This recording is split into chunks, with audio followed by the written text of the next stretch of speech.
बिहार और बिहारियों की चिंता जो है अन्य लोगों को भी है, मुकेश सहनी जी को भी है, तेजस्वी यादव को भी है और लालू यादव जी को भी है। आपके पास कोई नंबर है कि कितनी नौकरियां पैदा की जा सकती हैं, कितनी नौकरियां वैकेंट हैं और कितनी पैदा करने की क्षमता बिहार के पास? इसलिए शिक्षा विभाग में वहाँ लाखों नौकरियां अभी बची हैं। डिप्टी सीएम बनेंगे नहीं मुकेश सहनी। नमस्कार, मैं सुमित यादव, आप देख रहे हैं दा सुनामी और हम लोग अब बिहार की तरफ दोबारा जा रहे हैं। दिवाली पे घर आए थे, अब तस्वीर हम लोग आपको बिहार में जो बीता चुनाव, अब जो बचा कुछ दिन रह गए चुनाव को, तस्वीर हम लोग आपको दिखाएंगे। फिलहाल आज मेरे साथ बातचीत करने के लिए विकासशील इंसान पार्टी के युवा मोर्चा के राष्ट्रीय अध्यक्ष संतोष सहनी जी हैं। इनसे पूरी बातचीत करेंगे क्योंकि बीच में गठबंधन को लेके काफ़ी सारी हलचल भी बची।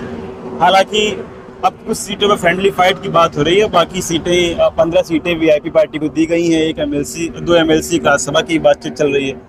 सभी मुद्दों पर बातचीत करते हैं कि चुनाव में इस समय कहाँ खड़ा है महागठबंधन, पूरी चर्चा करेंगे। बहुत बहुत स्वागत है संतोष जी का। धन्यवाद सुमित, धन्यवाद। आपको भी बहुत बहुत धन्यवाद। आप बिहार जा रहे हैं? आप भी बिहार जा रहे हैं? ऐसा बढ़िया है, बढ़िया है। आप कैसे पता चल गया आपको कि हम लोग बिहार जा रहे हैं? आप गाड़ी रोके मेरी, आपको कैसे पता चला कि हम लोग बिहार जाने के? झंडा देख के? चलिए, वीआईपी विकासशील इंसान पार्टी का इस पर झंडा लगा है और आप भी बिहार जा रहे हैं और परिचय तो पहले से व्यूअर हमारे जानते हैं। नहीं, ठीक है, मतलब आप लोग समझ गए कि हम लोग जा रहे हैं तो बिहार ही जा रहे हैं। तो अब 15 सीटों की बात हुई, आपने शुरू 60 से किया था, तो कैसे गिरते ऐसा है कि इसमें देखिए बात यह है कि डिमांड तो भाई आज जो जिसकी डिमांड होती है, हम लोगों की जो 60 सीट की डिमांड थी, वो हम लोगों की जो बिहार सरकार की जो जातिगत जनगणना हुई थी, उस जनगणना के हिसाब से जो हम लोगों का शेयर था, उस शेयर के हिसाब से हम लोगों ने 10% सीट मांगी थी। तो जो हमारी आबादी है, उस आबादी के हिसाब से हम लोगों ने 60 सीट की डिमांड रखी थी और हमारे पार्टी के संस्थापक सनावाला मुकेश सहनी ने इस बात का निर्णय, हम लोगों का राष्ट्रीय कमेटी का जब बैठक हुआ था फरवरी में चंपारण में, तभी हुआ था। लेकिन आप ये भी देखे होंगे कि सनावाला मुकेश सहनी जी ने बार बार कहा कि गठबंधन धर्म को निभाने के लिए एक कदम आगे भी बढ़ना होगा तो बढ़ेंगे और एक कदम पीछे भी जाएंगे। तो अभी अंतिम दौर की बातचीत और सब चीजों को देखते हुए ये फैसला हुआ है कि 15 सीट हम लोगों को मिली है, जिसमें प्रथम चरण में जो है हमारी 6 सीटें हैं और बाकी जो सीटें हैं वो दूसरे चरण की सीटें हैं। तो अब पहले चरण की जो 6 सीटें हैं, जिसमें संतोष सहनी जी पार्टी के राष्ट्रीय अध्यक्ष दरभंगा जिले से हम लोगों को 3 सीट और 2 मुजफ्फरपुर से 1 सीट और मधेपुरा से 1 सीट, 6 सीटों पर हम लोग चुनाव लड़ रहे हैं प्रथम चरण में। तो अब उसी की तैयारी है और कोशिश ये है कि जितनी भी सीटें हम लोगों को गठबंधन में मिली हैं, तेजस्वी जी ने जितनी भी सीटें हम लोगों को गठबंधन में दिया है, या गठबंधन धर्म को निभाते हुए हम लोग सभी सीटों को यह कोशिश करना है कि अधिक से अधिक सब सीटें हम लोग जीतें। डिप्टी सीएम बनेंगे नहीं मुकेश सहनी? नहीं, डिप्टी सीएम का देखिए, डिप्टी सीएम का दावा, आप एक चीज समझिए, मैं आपके पूरे सभी दर्शकों को ये बताना चाहता हूँ कि डिप्टी सीएम का दावा कोई आदमी अपने मन से तो करता नहीं है। इतना बड़ा स्टेटमेंट मंत्री जी दे रहे थे तो कहीं ना कहीं कोई ना कोई बात तो थी, इसीलिए। हाँ, अभी न तो डिप्टी सीएम का कोई अनाउंसमेंट हुआ है और न ही कोई सीएम का अनाउंसमेंट हुआ है। तो यह निश्चित है कि तेजस्वी जी मुख्यमंत्री बनेंगे और यह भी सही है कि 1 या 2 डिप्टी सीएम इनको बनाना पड़ेगा सरकार में। तो भाई हमारी पार्टी की तरफ से तो सिंगल सनावाला मुकेश सहनी जी दावेदार हैं, हम तो उन्हीं को डिप्टी सीएम बनाना चाहेंगे। कांग्रेस अपना डिप्टी सीएम बनाना चाहती हो तो वो अपना चेहरा क्लियर करे, अपना स्टैंड क्लियर करे, तो उसमें कोई दिक्कत नहीं है। वर्तमान सरकार जो भारतीय जनता पार्टी की है, उसमें भी 2 डिप्टी सीएम है, उसमें क्या दिक्कत है? उत्तर प्रदेश में सरकार में 2 डिप्टी सीएम है। अनबन है क्या महागठबंधन? ऐसा कुछ अनबन नहीं। देखिए, होता क्या है कि सुमित, आप इस बात को जानते हैं कि हर आदमी जो है अपने मैक्सिमम के लिए लड़ता है और अपने मैक्सिमम के लिए लड़ेगा नहीं तो उसको मिलेगा कैसे? तो उतनी फाइट तो चलती है ना, उतनी फाइट तो चलेगी ही चलेगी। यही सवाल जो है प्रशांत किशोर, जो कि जन स्वराज पार्टी के संस्थापक हैं, यही सवाल वो करने की सब अपने अपने मैक्सिमम के लिए, अपनी अपनी लड़ाई के लिए सब लोग लड़ रहे हैं। वो अकेले हैं जो बिहार के लड़ रहे हैं। जय बिहार, जय जय बिहार का नारा उन्होंने दिया है। देखिए सुमित, मैं एक बहुत अच्छी बात आपको बताता बिहार हूं। के लिए लड़ रहे हैं कि अपने अपने मैक्सिमम के लिए? नहीं, ठीक है, आपको मैं बहुत एक अच्छी बात बताता हूँ। हाँ।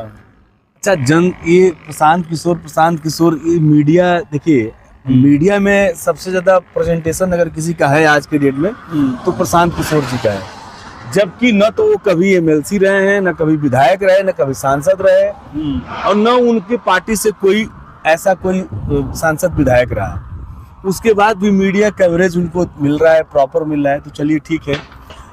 बिहार की और बिहारियों की लड़ाई और बिहार की याद प्रशांत किशोर जी को अब आई है जब जनसुराज पार्टी बनाया है। उन्होंने तो 2014 में मोदी जी को भी सरकार में बनवाया था कि हमने सरकार बनवाई।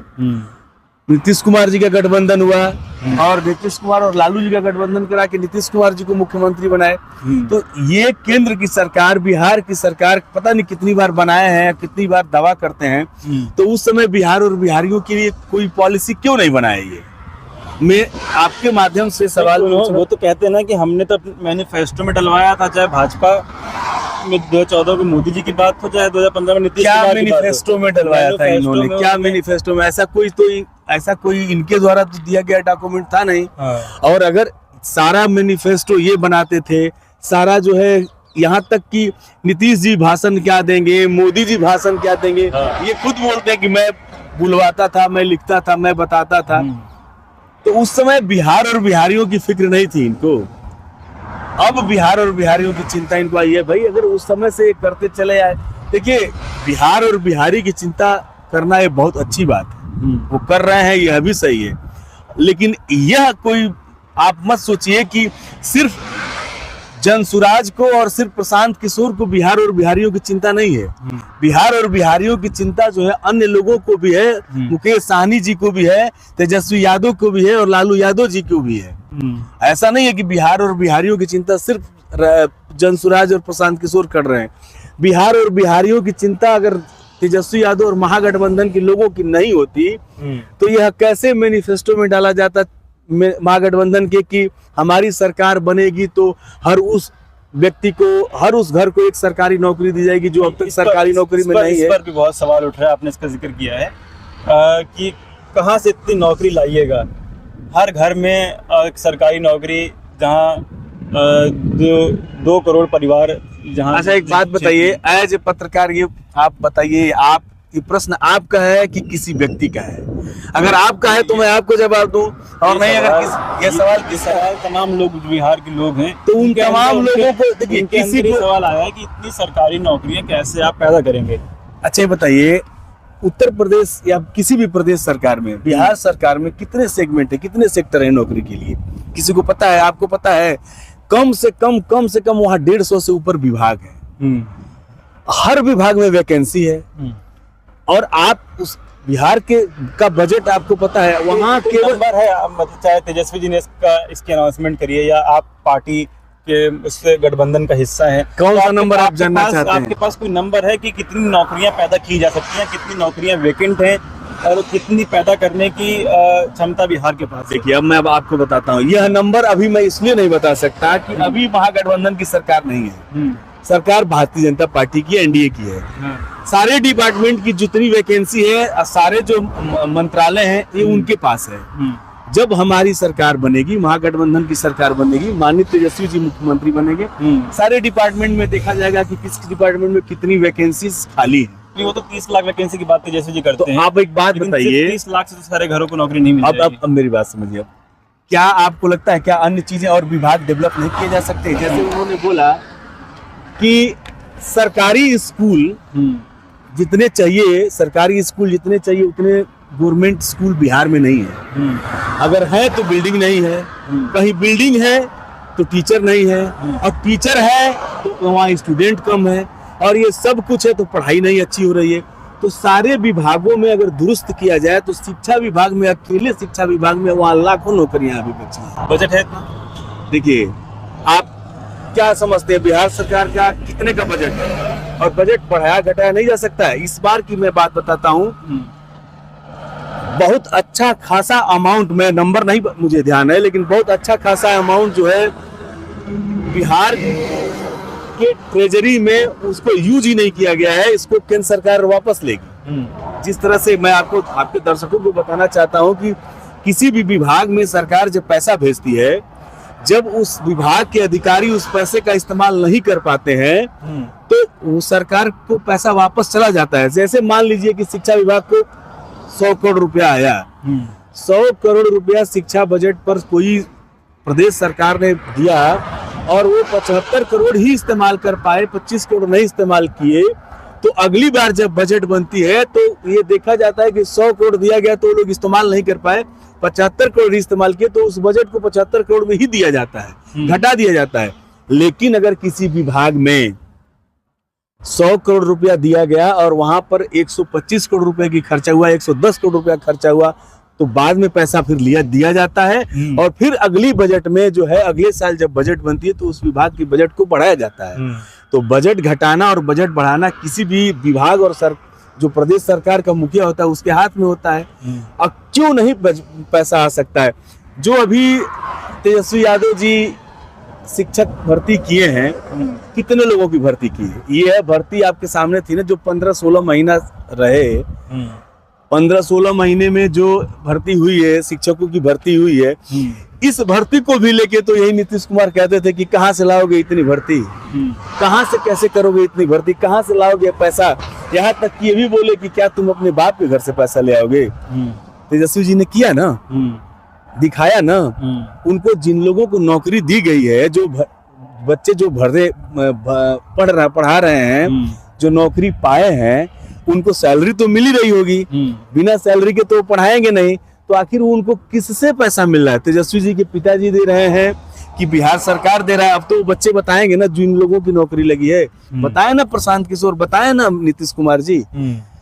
तो जो आदमी के पास विजन नहीं है, जिस आदमी के पास, देखिए प्रशांत किशोर जी बहुत क्वालिफाइड आदमी है, मैं इस बात को मानता हूँ, लेकिन सिर्फ वही क्वालिफाइड है, वही स्ट्रेटजी बना सकते हैं, वही स्कीम बना सकते हैं, ऐसा तो नहीं है ना। अच्छा, अभी हाल ही में एक इंटरव्यू में अमित शाह जब बिहार पहुंचे तो अपने इंटरव्यू में एक बात कही कि हम लोग नीतीश कुमार के नेतृत्व में चुनाव लड़ रहे हैं, लेकिन नीतीश कुमार का नेतृत्व बिहार में दिखाई नहीं दे रहा। ना किसी रैली में नीतीश कुमार दिखाई दे रहे, ना कोई घोषणा करते हुए। तमाम घोषणाएं हुई, कोई भी घोषणा नीतीश कुमार ने नहीं की। वो सब सम्राट चौधरी, विजय सिन्हा और तमाम भारतीय जनता पार्टी के मुख्यमंत्री बिहार में हैं, लेकिन नीतीश कुमार किसी रैली में नहीं दिखाई दे रहे।